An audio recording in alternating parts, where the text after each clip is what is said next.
볼까요? 뜨고 할까요?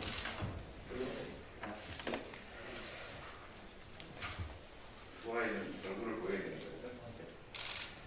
네, 반갑습니다. 시간이 되셨죠?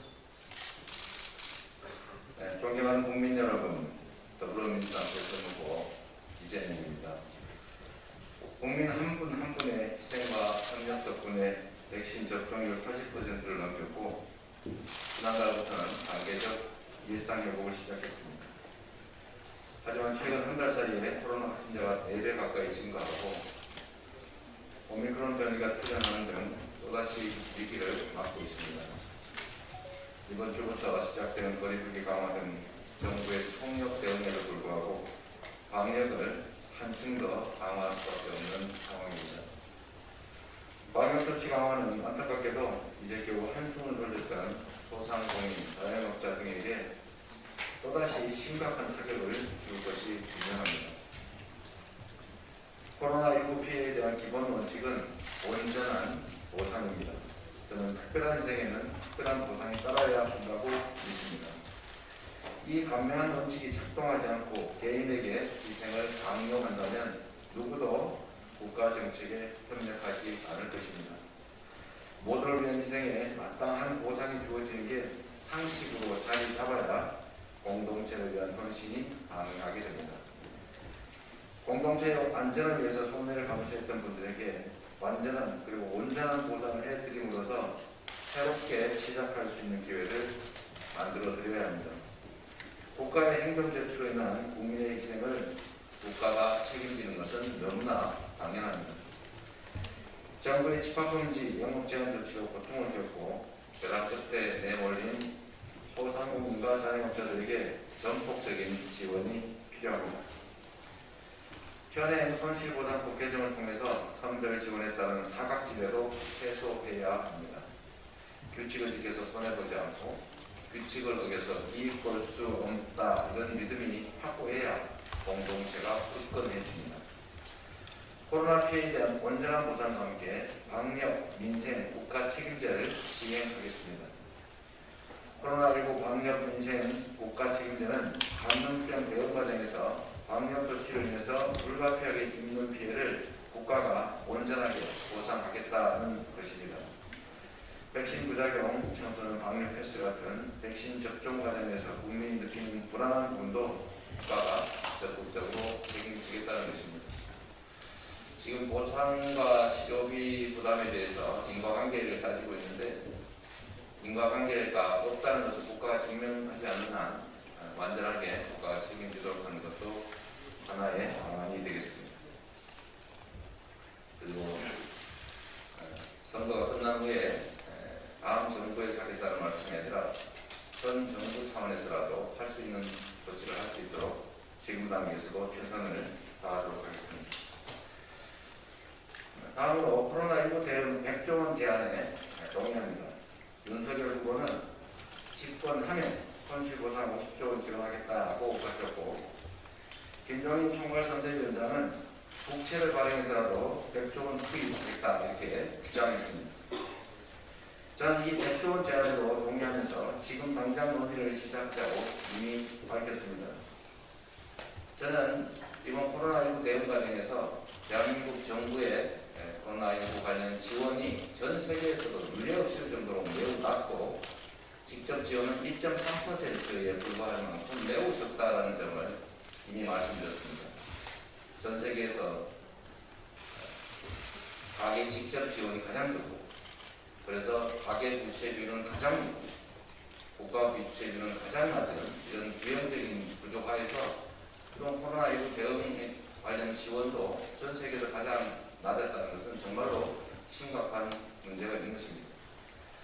그래서 이번에 윤석열 후보가 50조 원 지원 또 그에 더해서 50조 원을 더해서 이번에는 총괄선대위원장인 김종인 위원장께서 100조 원 지원을 말씀하셨는데 이 100조 원을 더한다고 해도 이미 다른 나라들이 지원한 지원 규모에도 턱없이 모자란다는 것이 분명합니다. 다행히 김종인 총괄선대위원장께서 100조 원 지원을 한다고 말씀하셨기 때문에 지금 즉시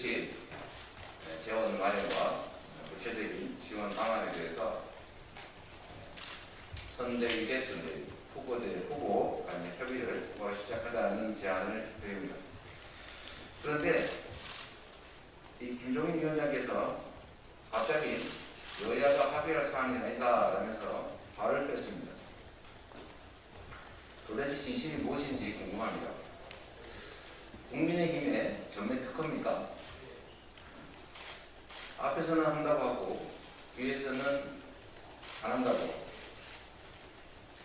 대장동 개발 관련된 개발이 탄수 법률도 본인들이 법안 제출을 해놓고는 막상 통과시키려고 하니까 방해를 하거나 협조하지 않습니다. 윤석열 후보께서는 50조 원을 지원한다면서 당선되면 지원하겠다고 합니다. 당선된 후, 즉 내년 6월 이후, 취임한 이후 5월 이후가 더 어렵겠습니까? 지금 당장이 더 어렵겠습니까? 당선되면 할 지원을 지금 왜 하면 안 됩니까? 김종인 총괄선대위원장께서도 100조 원을 취임한 후에 지원할 정책이다 이런 식의 말씀을 하신 것 같은데 똑같은 얘기입니다. 취임한 후에 지원할 게 아니라 지금 당장 지원해야 됩니다. 지금이 어렵습니다. 제가 이분들의 말씀을 이렇게 보건데 이런 느낌이 좀 듭니다. 우리 국민들께서는 어떠실지 모르겠습니다. 지금 코로나19 때문에 고통받고 있고 피해를 입고 있고 앞으로 추가적인 방역조치를 통해서 또 추가적인 피해를 입게 될 터인데 자신들이 당선되면 그때 가서 하겠다라고 하는 것은 반대로 얘기하면 당선 안 되면 안 하겠다라는 것 아니겠습니까? 그러면 표 안 찍어줘서 우리 당선되지 않으면 안 하겠다고 위협하는 것입니까? 지금 여당이 하겠다고 하는데 지금까지 계속 발목을 잡다가 이번에는 자신들이 제안해놓고 여당이 받으니까 또 당선되면 하겠다라고 말을 바꾸면 그러면 표 찍어주면 그때 가서 주겠다 이런 취지의 유혹을 하는 것입니까? 아니면 나중에 어차피 지키지 않을 약속이니까 지금은 못하겠고 선거 끝난 다음에 내몰라라 하겠다는 기만을 하는 것입니까? 김종인 전 박근혜 선대위원장 시절에 이런 약속을 했죠. 65세 이상 노민에게 20만 원씩 예외 없이 기본 기초연금 지급하겠다. 결과 어땠습니까? 선별로 소수만 지급하지 않았습니까? 결국 국민을 기망한 거죠. 표를 기만을 통해서 뺏은 것입니다. 저는 우리 존경하는 김종인 총괄선대위원장께서 국민을 속이려고 이런다고 생각하지 않습니다. 선의를 가지고 하신다고 봅니다. 문제는 결국 총괄선대위원장으로서 가장 중요한 코로나19 대응 정책에서 아무런 권한이 없는 장식품에 불과하다는 것을 결국 국민의힘이 보여준 것 아닌가 하는 생각을 하게 되는 것입니다. 총괄선대위원장께서 어떤 정책을 말씀하셨는데 사연이 있었겠죠. 그동안에 이걸 뒤집어야 하는 이런 상황은 결국은 선거에 김종인 총괄선대위원장을 활용하고 김종인 총괄선대위원장의 정책적 신념은 채택하지 않겠다, 버리겠다 그런 취지가 아닌가 그런 생각이 듭니다. 그래서 말씀드립니다. 윤 후보께서는 김종인 위원장 뒤에 숨지 말고 김 위원장의 당선 조건부 손실 보상에 대해서 어떻게 생각하시는지 당당하게 입장을 밝히셔야 합니다. 저랑 그때 몰려있는 소상공인 그리고 자영업자들의 절박함에 공감하신다면 당장 12월에 임시국회를 열어서 실질적인 논의를 시작할 것을 촉구합니다.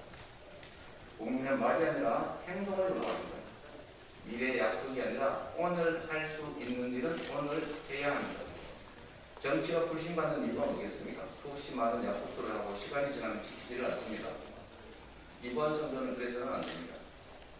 약속을 하면 반드시 지킨다는 것을 보여주십시오. 그리고 지금 당장 할 수 있는 일을 미래에 내가 당선되면 하겠다라고 미루지 마십시오. 그건 결국 국민을 기만하는 것이라는 오해를 받을 수밖에 없다는 점을 말씀드립니다. 우리 윤석열 후보님의 책임 있는 답변을 기대합니다. 고맙습니다.